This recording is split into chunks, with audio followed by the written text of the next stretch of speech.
econômica. O real está entre as 10 moedas que mais perderam valor frente ao dólar nesse ano. É o que mostra um levantamento feito pela agência classificadora de risco, Austin Rating, com base em dados do Banco Central do Brasil. No ranking de 118 países, a moeda brasileira está na 7ª colocação entre as que mais se desvalorizaram. No acumulado do ano, até o fechamento dos mercados nesta terça-feira, o real sofreu queda de 9,5%. Hoje, o dólar voltou a subir. Pela manhã, a moeda americana era cotada a R$ 5,43. A alta do câmbio ocorreu em meio ao cenário de incertezas em relação à política econômica do governo. O mercado financeiro reagiu mal às declarações de Lula hoje, num evento com investidores estrangeiros no Rio de Janeiro. Sem sinalizar a intenção de cortar gastos, o presidente declarou que o equilíbrio fiscal só será alcançado com o aumento da arrecadação. Estamos arrumando a casa e colocando as contas públicas em ordem para assegurar o equilíbrio fiscal. O aumento da arrecadação e a queda da taxa de juros permitirão a redução do déficit sem comprometer a capacidade de investimento público. Fioto, ajuda a traduzir aí esse trecho da declaração. Isso foi de manhã, né? Foi de manhã, hoje num evento no Rio de Janeiro. Foi aí que o mercado estava tentando respirar e depois piorou de vez. Aí mergulhou de vez. Primeiro porque isso é uma ficção que ele disse. O governo não está acertando questões fiscais, muito pelo contrário. É o que se chama na economia de deteriorar o que está acontecendo nesse momento, as contas públicas, a condição das contas públicas, porque o governo, você vê, ele disse, vai continuar gastando. Não caiu ainda a ficha do presidente que não dá para resolver problema fiscal, o equilíbrio apenas aumentando a arrecadação. A primeira derrota, e essa derrota é pesada, porque nos assuntos econômicos o governo conseguia avançar no Congresso, mas ele passou por 2 constrangimentos.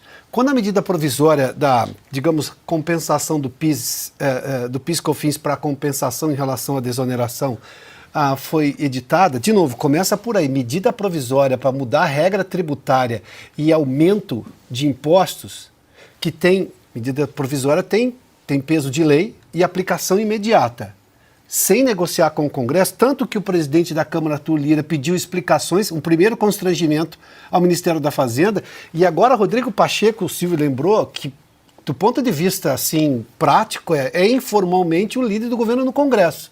Foi lá e devolveu a medida provisória no que mais interessava. A parte que mais interessava foi exatamente a que ele devolveu, ou seja, perdeu valor. Não vai ser votada. Aí nós temos o dólar que fechou a 5,40 hoje, é o maior valor desde janeiro de 2023. E veja como que o problema do Brasil, neste momento, é só o governo Lula. O problema do Brasil não é o Brasil. O problema do Brasil é o governo Lula. Hoje, o noticiário que vem dos Estados Unidos, que estava implicando, por exemplo, na economia brasileira, e implica porque, claro, se a inflação americana sobe, você imagina, obviamente, que o Banco Central americano vai continuar mantendo os juros altos. Na verdade, a inflação deu o que se pode chamar ali de um refresco. Com isso, passa a ideia de que em algum momento o Banco Central americano vai reduzir a taxa de juros, o que traria dinheiro para o investimento em países emergentes como é o nosso. Ou seja, nem esse cenário positivo que veio hoje dos Estados Unidos conseguiu reduzir ou diminuir ou mitigar, por exemplo, o drama fiscal que é causado pela incompetência do governo Lula, que é feroz para assumir o poder, mas tem uma inapetência gigantesca para governar. Essa declaração do Lula é trágica porque demonstra claramente que ele não está ciente da situação. O ministro da Fazenda dele perdeu completamente o poder. Hoje praticamente não é ouvido. Ele antes era ouvido, o Silvio lembrou muito bem, ele tinha uma interlocução muito boa, tanto com o Rodrigo Pacheco quanto com o Arthur Lira, tanto que as pautas econômicas avançavam, não as de costume ou qualquer outra, mas o Congresso aprovava. É verdade que com bilhões de emendas parlamentares, mas ainda assim aprovava. A devolução de Pacheco não é só um constrangimento político para o governo, é uma sinalização muito dura.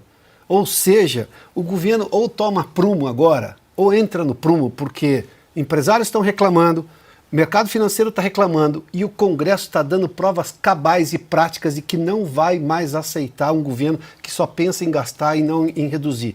Talvez a pauta de redução do custo ganhe fôlego. Agora, com essa declaração do Lula, dá para acreditar nisso, que o Haddad vai ter força? O Haddad é um assessor digamos, de segundo escalão. Não dá para comparar o que era o Paulo Guedes como autoridade intelectual na hora de conversar com o Bolsonaro e o Bolsonaro com a humildade de ouvir um técnico e o Lula que se acha superior a tudo e todos. Quando até o Rodrigo Pacheco se recusa a agir como cúmplice do governo, a coisa está feia, né? A coisa está feia. O Lula, ele chama de arrecadação, o que é o aumento de impostos e tributos, aumento da carga tributária. Eles primeiro gastam e depois vão buscar dinheiro. É aquele pai de família, né? Que vai, gasta e não tem, não arrecada, segundo o Lula, o suficiente, e aí tem que se virar e vai atrás do imponderável. Vai tirar de onde esse dinheiro? Eles estão taxando tudo. E não dá, porque o governo segue essa palavra de ordem cretina do presidente Lula. Gasto é vida.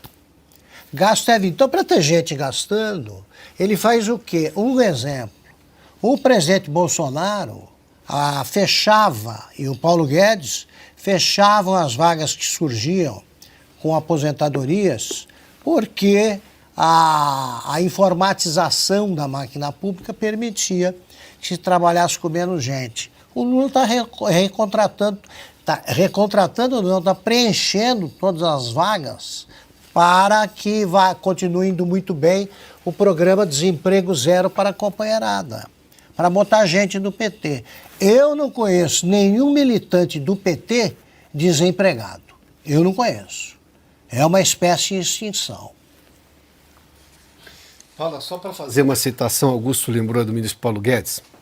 Quando o presidente Bolsonaro fazia uma declaração que era, obviamente, contrária à política econômica do governo, e o presidente Bolsonaro dizia com muita frequência que ele entendia quase nada de economia, se durava 24 horas aquela polêmica era muito, porque normalmente a declaração era dada de manhã ou no começo da tarde, às 6 horas da tarde o ministro Guedes ia ao Palácio do Planalto e convencia o presidente a voltar atrás no que ele tinha dito. Ou seja, você não tinha um barulho duradouro. A decisão dessa medida provisória, que foi negociada com ninguém, mas se o Rodrigo Pacheco devolveu, se o Arthur Lira reclamou e pediu informação, é da semana passada e só perdeu força porque o Pacheco tomou uma decisão. O próprio governo não teve a humildade de perceber que tinha feito uma besteira gigantesca. Ou seja, isso mostra a diferença de um governo para o outro. Vamos aos fatos, não podemos perder os fatos, até porque se você não gosta dos fatos, problema seu, eles vão atropelar você. Obrigado por assistir. Se você gostou do conteúdo, não se esqueça de se inscrever no canal, curtir o vídeo e compartilhar. Deixe seu comentário abaixo com sua opinião e sugestão. Eu adoraria saber o que você pensa. Até o próximo vídeo.